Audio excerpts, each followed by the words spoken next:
afternoon. You're listening to the news at noon. Here's President Muhammadu Buhari marks his last day, Midday in office today. Labour unions have scored the regime and state governors low, saying they pauperized workers and inflicted hardship on Nigerians. They lamented the galloping inflation in the country, which they say has eroded the 40% pay rise recently approved by the federal government with effect from January. Last week, the government paid the 40% increase in allowance to various categories of federal workers, but Labour leaders say the pay rise has been lost to inflation. The Consumer Price Index, reported by the National Bureau of Statistics in March 2023, indicated that Nigeria's inflation rate accelerated to a new 17-year high of 22.04%.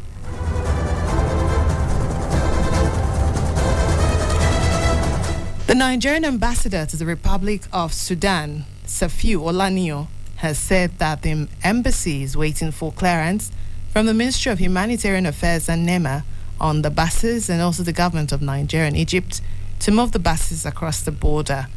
In a message sent through the Nigerian Diaspora Commission, he stated that a security clearance that is what is needed for those at the borders of Sudan to move to Egyptian borders. And all that need to be contacted has been done. He also clarified that the embassy is not in charge of procuring the buses, but was only following instructions from the Humanitarian Affairs Ministry and NEMA. I am urging you not to take any action like I am hearing that you are planning to attack the family of officers. The officers and myself, we are all as vulnerable as you are. We have no food like you, we have no water like you, we have no light like you. It's not that we are living in a different war. This is war, and it's not tourism. So what you are experiencing is what we are also experiencing. But I'm assuring you that everything that needs to be done is being done, and within a very short time, the issues will be resolved. The federal government on Sunday gave a breakdown of the $1.2 million spent on the bus fare to evacuate stranded Nigerians from war-torn Sudan to Egypt borders for onward airlifting to Nigeria. Nasir Sani Gwarzo, the permanent secretary of the Humanitarian Affairs Ministry and chairman of the Situation Room on Evacuation of Nigerians from Sudan, gave this explanation after a close meeting of the ministry in Abuja.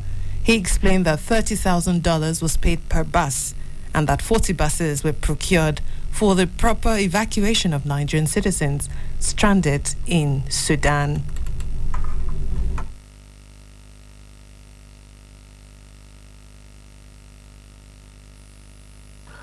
So right now we have money that is in transit going to them. They have agreed they needed more advance. And believe me, the Sudanese people that were the bus companies in Sudan, I want to be unfair to the Sudanese people. The bus companies will consider your advance as your money. Once your money is not there, and there is a difficult situation they are in, they are afraid it is a war situation.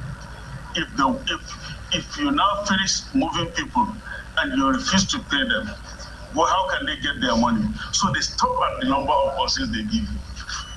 We have faced this 3 times. So it is easier to criticize from outside if you don't know what is happening. And that is how the 1.3, 1.2. And believe me, whoever thinks that 1.2 million will be enough to move people from Khartoum to the border and airlift them to Nigeria is being foolish and naive. The Labour and Civil Society Front has called on the judiciary to restore the confidence of Nigerians ahead of the commencement of the tribunal sitting on the presidential and other elections. The group made this call during a press briefing held at Labour House in Abuja on Sunday.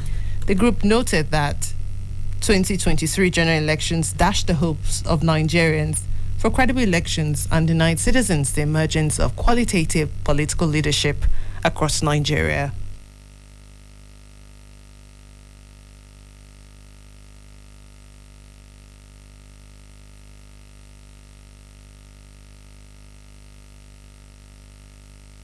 Of Nigeria's democratic heritage, We are calling for a return to a rules-based democracy in which Nigerians can remain hopeful that their sacrifices of participating in elections will ultimately count. Therefore, as affected individuals and parties resort to the courts as the main conflict resolving mechanism, we hope that the judiciary, as the final arbiter, will ensure that the malfeasances of those powerful individuals and their corrupt allies will not be rewarded, but rather they'll be discredited and punished. Now the destiny of the country hangs on them. It is either they fulfill it or they betray it once again. There's a lot. With rising concerns around the seeming disappearance of newly redesigned notes, the Central Bank of Nigeria, CBN, has said it is supplying more quantities of the new notes to banks. This was according to a statement by the CBN Acting Director of Corporate Communications, Issa Abdulmomin, which was sent out on Sunday. Banks are expected to disburse the new currencies to their customers via over-the-counter payments and automated teller machines. On the foreign scene, the top United Nations humanitarian official is heading to Sudan due to the rapidly deteriorating humanitarian crisis in the conflict-racked country. The UN chief has said. Secretary General Antonio Guterres announced this Sunday. It comes shortly after rival Sudanese forces announced the extension of a truce they've largely violated as warplanes roared overhead and fighting continued in the capital Khartoum. The fighting pits the forces of Army Chief Abdel Fattah al-Burhan against his ex-deputy Mohammed Hamdan Daglo, who commands the Rapid Support Forces, a heavily armed paramilitary group.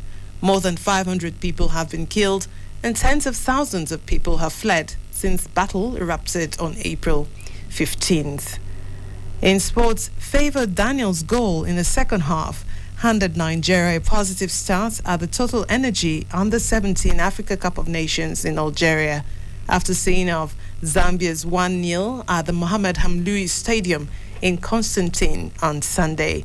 Despite a late penalty missed by Light, aka the Golden Eaglets, managed to see off the slim advantage to move to top of Group B after their opening match.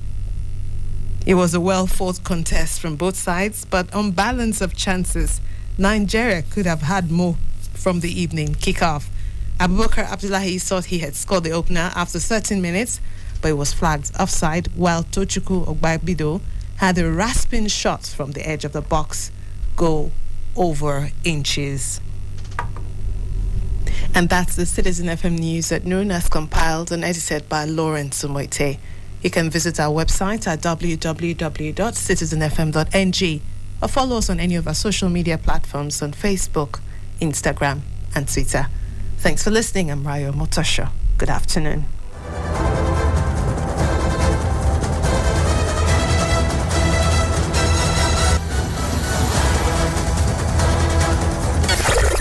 Abuja. Wake up. Reach out. Speak up. Speak out. You are the voice of a new generation. And this is your station. Talk Radio 93.7 Citizen FM. Looking for the best in news update? Yeah, man. Listen to Citizen FM